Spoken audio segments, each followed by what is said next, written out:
This video will focus on the second part of Chapter 7 on movies, which looks at the film industry as well as how it makes its money. Now, there are three main ways that Hollywood style continues to be pervasive in movies. You may notice that a lot of movies are very similar, and this is because the Hollywood style focuses on three main elements. The first is narrative. Narrative is the structure of the story. It's the plot lines. It's what you are telling people happens within the movie. There are certain character types, like the villain or the hero. There's usually a beginning, middle, and end within a story as well. And when you don't provide a good resolution to a story, it can often leave audiences upset. In narrative structures, plots move forward by having the main characters experience and then resolve conflict. And so this is really the underlying structure of almost all movies within Hollywood.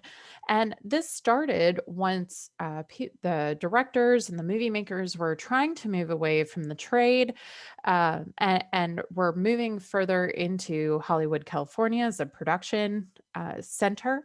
And this Hollywood style remains in the way that we make movies today.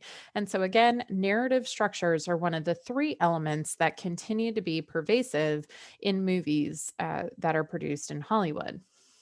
Now, the second aspect of Hollywood style is genre. A genre is a type or characterization of a certain form of film. So there are many different types of genres. In early Hollywood cinema, a popular genre, for instance, was westerns. We don't have a lot of westerns today, but they were one of the most notable type of genre.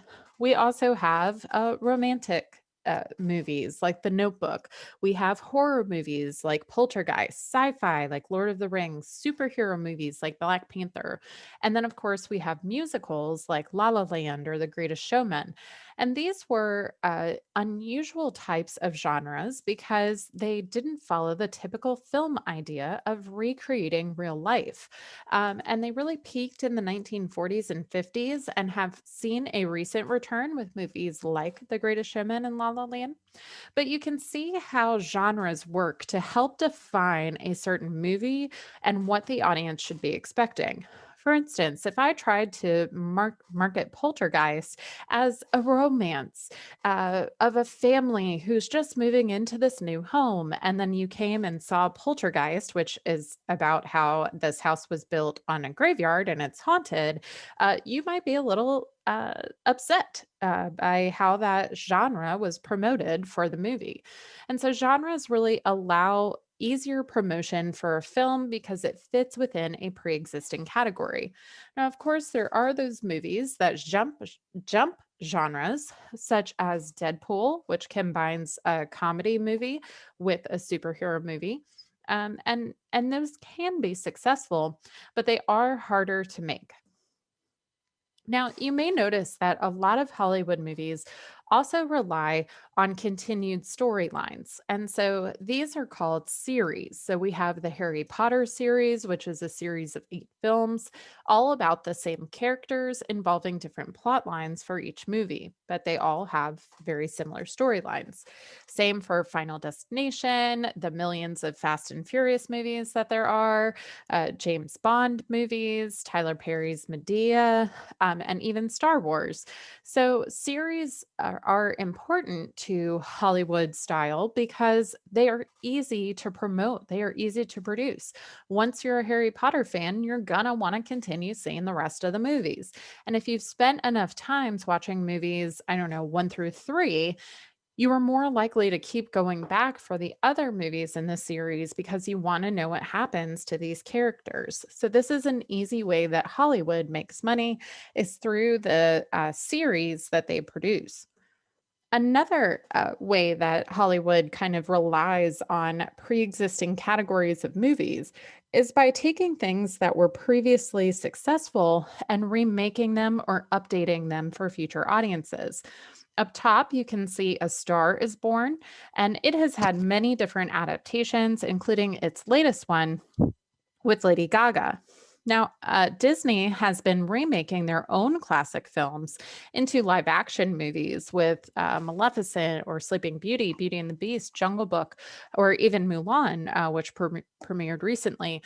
And so these are, again, easy ways for production companies to make money because they're using existing classics and updating them or remaking them for people that they know will want to watch them. Now, the third aspect of Hollywood style is the authors. And of course, the authors of movies are really the directors. Many directors in Hollywood are as popular as actors are, and they tend to have the same star power as those actors do, even if they've never appeared as an actor themselves. Alfred Hitchcock is one of the most well known directors on the bottom left there, and he had early fame power as a Hollywood director, even before film became a huge medium as it is now.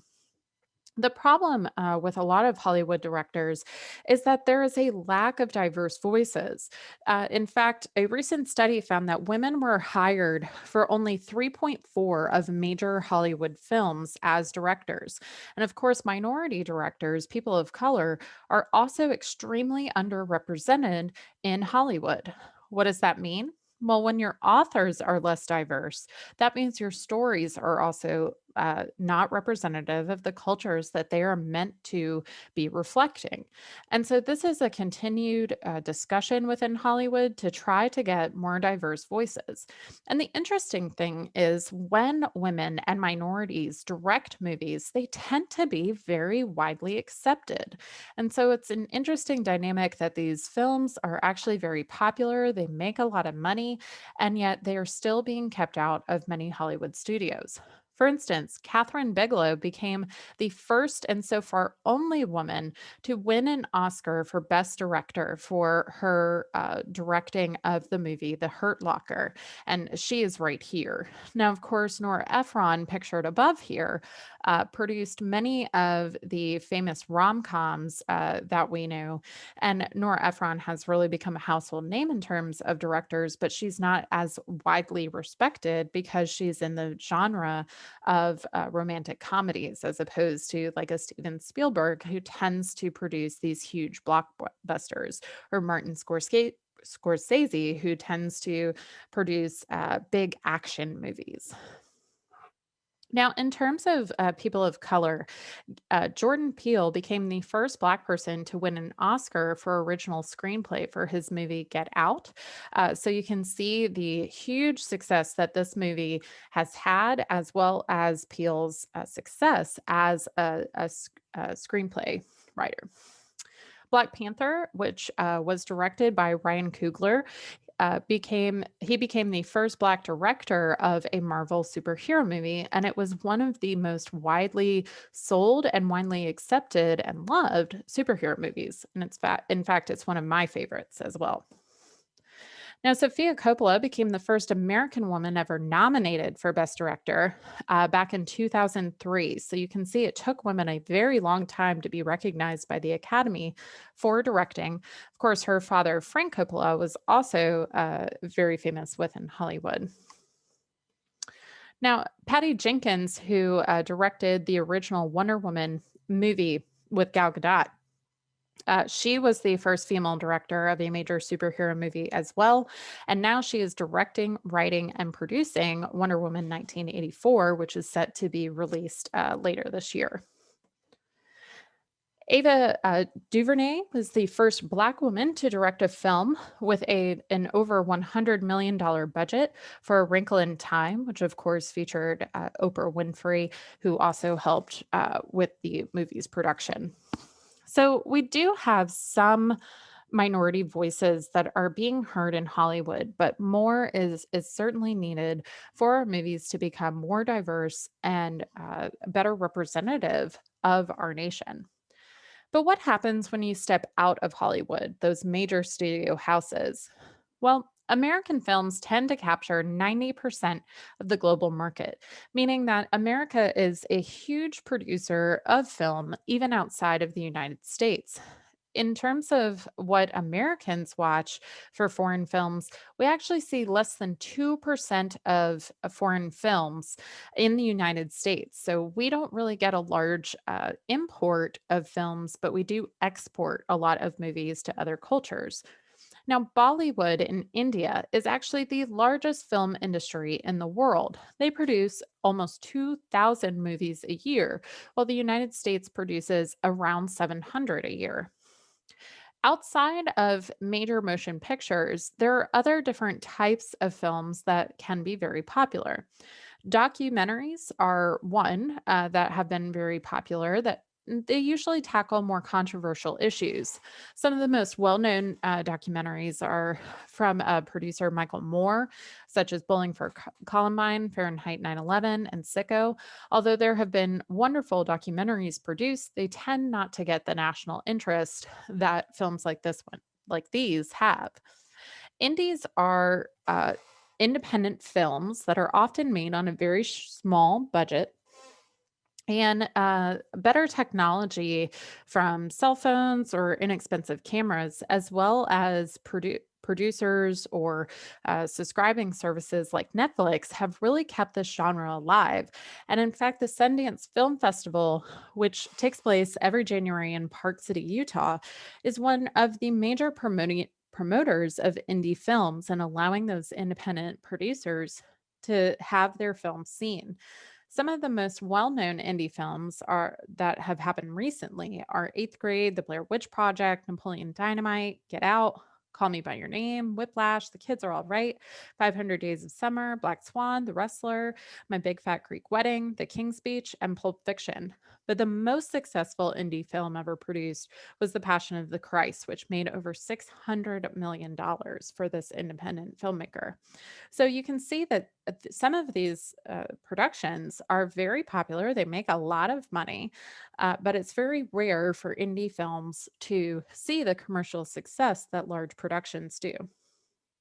Now, in terms of making money from the movie industry, it costs a lot of money to make a movie. And so it's a very risky business, just like television. In the last decade, the average movie cost $103 million to make, which includes about $37 million for domestic marketing. For Batman versus Superman from the DC world, it had a $250 million budget and then an additional $150 million for marketing. And Avengers Endgame's total budget was $535 million, making it one of the most expensive superhero movies to produce. And unfortunately, the risk often doesn't pay off for movie producers. 80 to 90% of all movies released fail to make any money. Now, studios make money from six different sources. The first is box office sales, and studios get about 40% of their sales from the box office. 60% of those sales go to the movie theaters themselves. The Motion Picture Academy and for audiences says that audiences 12 to 17 years old saw an average of 4.9 movies, while 18 to 24-year-olds saw an average of 4.7 movies a year, and the 25 to 39-year-olds saw an average of only 4.2 movies in 2019. Of course, we expect those numbers to be much lower in 2020 due to the coronavirus. Now, the average ticket price for 2019 was $9.16, but obviously it's much more expensive in urban areas where tickets in Birmingham tend to average about $10 to $15. Now, home video market is a second way that studios make money. And it's, in fact, the place where they make more total revenue than domestic box office sales. And so this includes video on demand, Blu ray or DVD, and streaming of their movies. So this is one of the largest revenue sources for these studios. Premium cable and eventually basic cable, who showed these movies like HBO, Stars, and then, of course, regular cable once it's been a while. These also produce money for the studios. Foreign markets can make large revenue sources for studios. And Netflix is really changing that game because it is allowing more international audiences to see content than ever before. And so, it doesn't necessarily mean that the studio is making more money because they're having to license the subscription rights to Netflix, but ultimately, foreign markets can make a big difference in whether a movie is seen as successful or not. Money from independent movies that they back is another source of revenue for studios. And then licensing and product placement. Licensing being like selling products from that movie, such as costumes from the Marvel movies, and product placement we'll talk about here in a second. So, product placement is when a company pays for their product to appear within your film. Here are some of the most well-known product placements that have happened recently. I think E.T. eating the Reese's Pieces is one of the most infamous, not only because it was such a great movie and made so much money for Hershey's, but also because Eminem really missed out on a great marketing opportunity. Steven Spielberg originally wanted E.T. to eat M&Ms in the movie, but Mars said that they wouldn't allow it. So Hershey's said Reese's Pieces could be used, and they agreed to spend $1 million on ads to promote the film. And after E.T. was released, their sales soared, and so Eminem really, really missed out on that. Heineken had a lot of product placements within the recent James Bond movie Skyfall, and their product placement cost covered a third of Skyfall's overall movie budget. So you can see that this can be a large source of revenue for the studios as well. Now, in terms of the best earners in domestic box office sales, the most successful movie was Star Wars Force Awakens, and it had 936 million in terms of lifetime gross since 2015. Avengers Endgame is the second highest earner, with Avatar rounding out the top three. But in terms of having the highest domestic opening weekend of all time, Avengers Endgame, I should say, is still the number one earner for opening weekend at 357 million in its first weekend. In terms of those movies that have made the most globally, it's Avengers Endgame at 2.7 billion, and then Avatar, followed by the 1997 movie Titanic. Now, the movie industry is facing unprecedented issues. And one of the biggest challenges for the movie industry, of course, is the internet and the digital space. In 2012, more people access movies via online media than physical copies, which brings in less money for the studio. In addition, digital video preservation techniques have been difficult. While a film can last over 100 years, digital formats are often lost when people forget to keep them or to store them properly, archive them properly. And so the equipment becomes obsolete as digital formats kind of drain out. So what we were using for DVDs, if you don't have a DVD player, that format is now obsolete. And if that's the only place that has been archived or preserved, that movie or film could be lost forever. Now, digital video allows for blockbusters to be made on shoestring budgets as well, which really displaces the larger movie industry. It allows for a lot of smaller minority voices to be heard because you don't need these huge budgets. But it hurts the industry overall because you're not spending as much money to make a big production. Now, Paranormal Activity was made for about $15,000, but earned $200 million worldwide. Similarly, there have been many films recently that were shot exclusively on iPhone and screened at major film festivals like Sundance. And some people are saying that is the wave of the future. Now, pirating, while improving in recent years, is still a major problem. In 2017, Wonder Woman was the most pirated film, and studios estimate their losses in the millions in terms of people who are watching movies but not paying for them. And also, we are still learning what the outcome is going to be of the COVID pandemic on Hollywood. And I have uploaded a really interesting article about the impact on Hollywood and the film industry for you to read in Canvas. There will be a question or two on your exam from this article. So I encourage you to go read it. So that wraps up our videos on mass communication, history, and industry on film. And now that we have finished our movies section, we are ready for exam 3.